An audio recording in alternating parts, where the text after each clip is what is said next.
노벨 문학상을 수상한 작가이죠. 주제 사라마구라는 포르투갈 작가가 쓴 눈먼 자들의 도시라는 소설이 있습니다. 영화로도 만들어진 바가 있는데요. 내용을 짧게 요약하면 이렇습니다.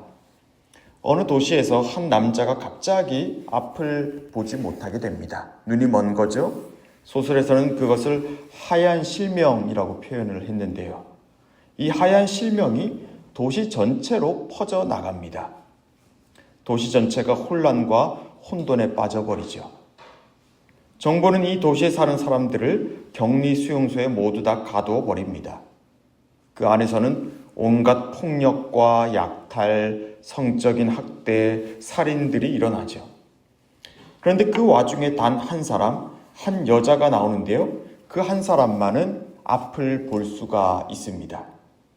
그러나 그녀는 그 사실을 숨긴 채 여러 사람들을 돌보고 최소한의 인간성을 유지하려고 애를 씁니다. 그런데 제가 이 작품에서 가장 기억에 남는 건 마지막 장면입니다. 가장 먼저 눈이 멀어졌던 그 남자가 어느 날 갑자기 시력을 되찾는 것으로 이야기는 끝이 납니다. 저는 처음 눈이 멀기 시작한 것과 더불어 전혀 예상하지도 않은 때 갑자기 이 하얀 실명이 사라진다는 그 설정 자체가 가장 인상적이었습니다. 저는 그 대목에서 하나님의 때라는 것도 그렇지 않을까 생각해 보았습니다. 성경에도 그날이 도둑같이 이르리라는 말씀이 있지 않습니까? 오늘 본문에도 그렇습니다. 그날에라는 어구가 여러 번 나오고 있죠. 그날, 하나님의 때입니다. 하나님이 작정하신 때이고 하나님만이 아시는 때이고 또 하나님이 행동하시는 때이죠. 그날에 우리 인간은 하나님의 행동 앞에 압도됩니다. 우리 사람은 하나님과 사람 사이의 질적인 차이를 경험할 수밖에 없습니다. 그날에 하나님은 어떤 일을 행하십니까? 1절입니다. 그날에 죄와 더러움을 씻는 셈이 다윗의 족속과 예루살렘 주민을 위하여 열리리라. 하나님은 죄와 더러움을 씻는 셈이 열린다고 하십니다. 하나님께서 이 백성들을 용서하시고 깨끗하게 하십니다. 그리고 2절을 보시면 그날에 우상의 이름을 끊어지게 하며 거짓 선지자와 더러운 귀신들을 떠나게 한다고 하시죠. 이 백성들을 혼란스럽게 하고 망하게 하던 그 모든 세력들을 하나님께서 물리치시겠다는 겁니다. 모든 무질서와 혼돈의 근원들을 하나님께서 그 땅에서 제거하여 주신다는 거죠. 그러나 또한 하나님은 이해하기 어려운 행동을 하시기도 합니다. 7절입니다. 만군의 여호와가 말하노라. 가라 깨어서 내 목자 내 짝된 자를 치라.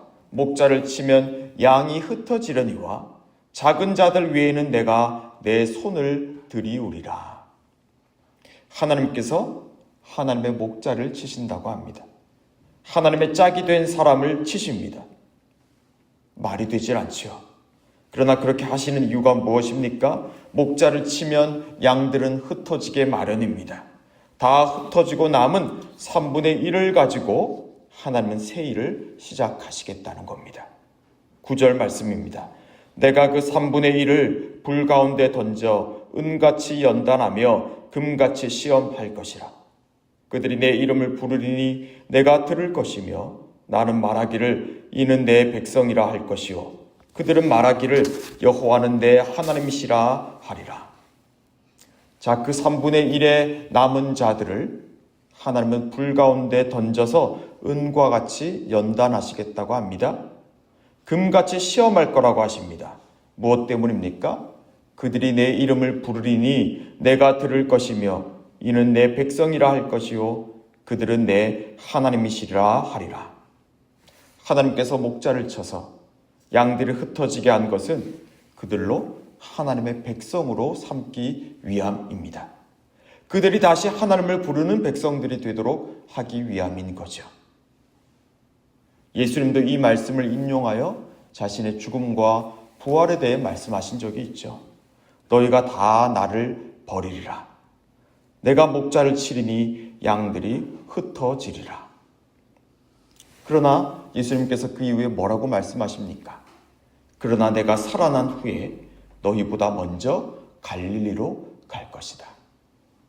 그들의 일상 속으로 또 그들의 마음 깊은 그 마음의 중심 속으로 예수님께서 다시 그들과 함께 하신다고 예수님은 말씀하셨습니다.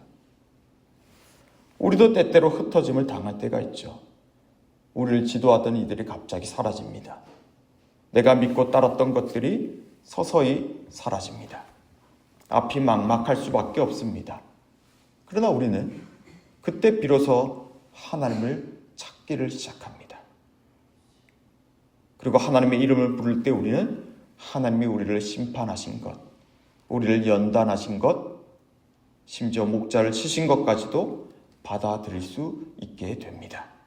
왜냐하면 내가 하나님을 인정하고 하나님께서 나를 그분의 백성으로 삼으셨을 때 그 모든 혼란과 염려와 불안이 눈 녹듯이 사라지기 때문입니다.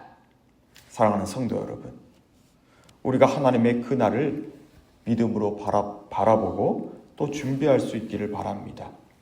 그날은 당장 우리가 원하는 때에 우리가 원하는 방식으로 오지 않을 수도 있습니다. 때로는 연단으로 또 시험으로 또 어떤가의 상실로 올지도 모르겠습니다. 그러나 여러분 기억하십시오. 우리는 그날에 다시 하나님을 부를 것이고 하나님을 의지할 것이고 마침내 하나님의 구원을 경험하고 누리는 자가 되리라는 것을 말입니다. 하나님께서 그 날을 우리에게 분명히 보내주실 것입니다. 하나님 우리가 마땅히 있어야 할 그 자리로 지금도 우리를 인도하고 계십니다. 우리가 있어야 할 그 자리는 바로 우리가 그분의 이름을 부르는 자리입니다. 기도하시겠습니다. 하나님 그렇습니다. 우리는 하나님을 바라보고 하나님을 향하고 하나님께 부르짖어야 하는 사람들입니다. 그 일을 소홀히 여기고 중단하고 있었다면 다시 시작하게 해주십시오. 하나님의 그 날을 우리가 믿음으로 받아들일 수 있기를 바랍니다. 하나님의 심판을, 하나님의 시험을, 하나님의 연단을 믿음으로 받아들이게 해주십시오. 그래야 하나님을 더욱더 의지하고 하나님이 주시는 치유와 회복의 은혜로 충만하게 해주십시오. 이 한 주간도 주님의 손을 의지하며 나아갑니다. 아니 이미 주님의 손이 우리를 붙들고 있음을 신뢰하며 나아가겠습니다.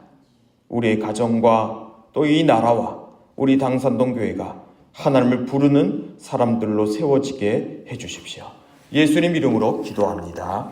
아멘.